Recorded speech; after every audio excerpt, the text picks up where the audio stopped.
So far, we talked about India's relation with the big powers after the end of Cold War. Now, let us discuss a very important aspect of India's foreign policy, that is its relations with extended neighborhood. In fact, India had to reclaim its relations with the extended neighborhood.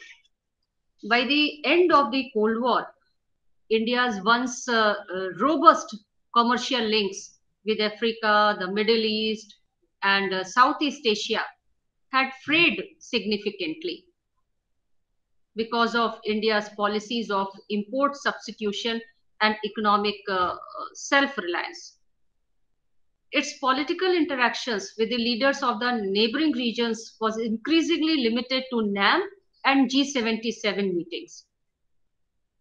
Although India's leadership on countering apartheid in Africa had won it much goodwill, but it helped very less in increasing India's economic ties with African continent. India's engagement with the Middle East, defined in terms of anti-imperial solidarity, began to face great stress as the regional contradictions started to unfold with the Iran-Iraq war and Saddam Hussein's occupation of Kuwait. Iraq was part of non-aligned movement, but India could do nothing when Saddam Hussein was attacked and when Iraq was attacked. India could not mediate between Iraq and US.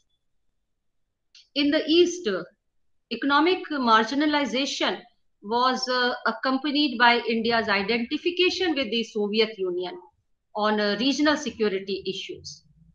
So Delhi paid a high price for supporting Vietnamese intervention to save Cambodia from the genocide perpetrated by Khmer Rouge that enjoyed support in China. You must have heard the name of Khmer Rouge, Khmer-Rouge, and the genocide he had perpetrated. India, of course, opposed it and supported Vietnam, which was trying to save Cambodia from this genocide. And Cambodia, yeah, you can say that Khmer Rouge was supported by China, and this angered China. So the end of the Cold War and the launch of economic reforms gave India the opportunity to recast its regional relations. As India reformed its economy, it first turned to ASEAN, Association of Southeast Asian Nations, as a benchmark for its own liberalization and sought to initiate engagement with this regional grouping. India has been trying to be a member of ASEAN to no avail. It has gained a membership as an observer, but not a proper membership. And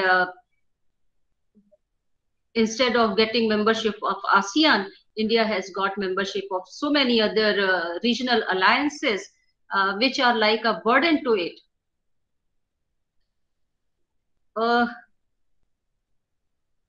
India's effort to reclaim its extended neighborhood is reflected in its Look East policy, which was articulated by Narasimha Rao. After the breakdown of Soviet Union, Narasimha Rao quickly established ties with all the new republics which were once part of Soviet Union. In the early 1990s, Rao also took important decision to change a long-standing policy toward another vital region, which was Middle East. And after much internal consultation, Rao decided to establish full diplomatic relations with Israel. You know that Israel was formed in 1948, and till 1991, India did not grant recognition to it and did not have any relationship with Israel. And this was the time when India established its relationship with Israel, and the fears that India had that it will upset the Muslim countries and the Muslims living in India, those fears were found to be not contributing much. And we can see that India giving recognition to Israel was to its benefit, because it helped India have better relationships even with America. So further, we can see that Narasimha Rao took a fresh look at regional cooperation with Africa and the founding of the Indian Ocean Rim Association for regional cooperation. So I was saying that India took membership of a number of regional organizations, and one of these was IOR ARC, Indian Ocean Rim Association for regional cooperation. Under Atal Bihari Vajpayee and Manmohan Singh, India's engagement with the extended neighborhood widened and deepened. As its trade with East Asia overtook that with America and Europe, India signed Comprehensive Economic Partnership CEP with Singapore, South Korea, and Japan. It also signed a free trade agreement with ASEAN as a whole and is part of the negotiations on a broader trade liberalization agreement, which is called Regional Comprehensive Economic Partnership, RCEP, Regional Comprehensive Economic Partnership. So a number of efforts were made by India to improve its relationship with its extended neighborhood, or we can say to reclaim its relationship with extended neighborhood. Both Vajpayee and Manmohan Singh had to expend much political capital in winning domestic support for trade integration with East Asia. In the West, the free trade talks with the Gulf Cooperation Council, or GCC, made little progress, but the Gulf began to acquire much greater salience for India's foreign policy. African economies boomed in new millennium, which raised its share in India's international trade and encouraged India to intensify political and economic engagement with Africa. India began to rediscover its extended neighborhood in the post-reform phase with its Look East policy, which was later given the name of Act East policy.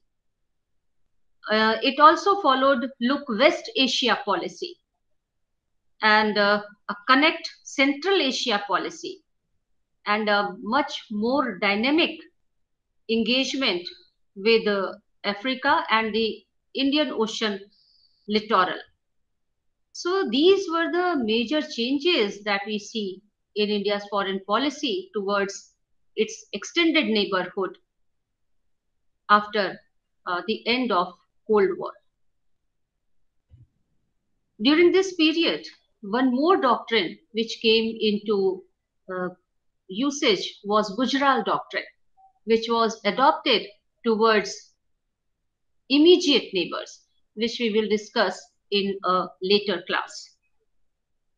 So the emergence of Asia, Africa, and Middle East as major destinations for India's exports and sources of vital raw material had significant strategic consequences for India.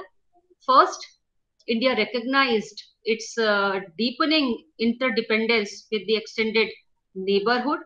Second, India devoted considerable diplomatic energies to participation in the new regional institution.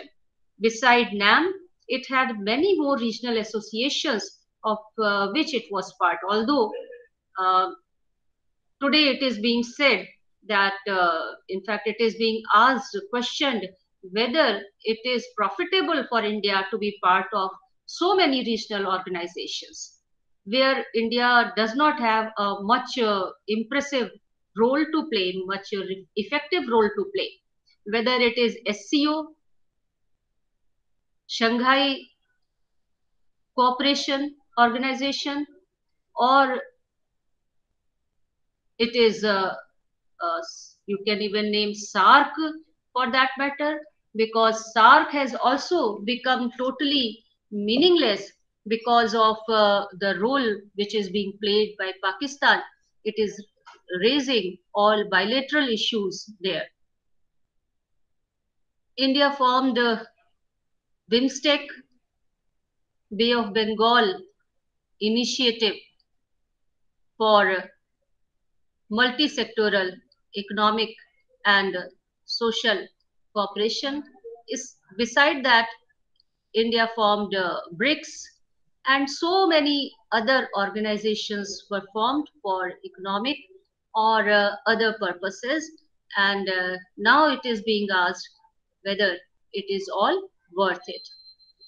However, in post-Cold War era, India is now playing a more active role in international relations. In the next class, we will discuss about India's relations with its immediate neighbors, which includes Pakistan, Nepal, Bhutan, Bangladesh, Sri Lanka, etc.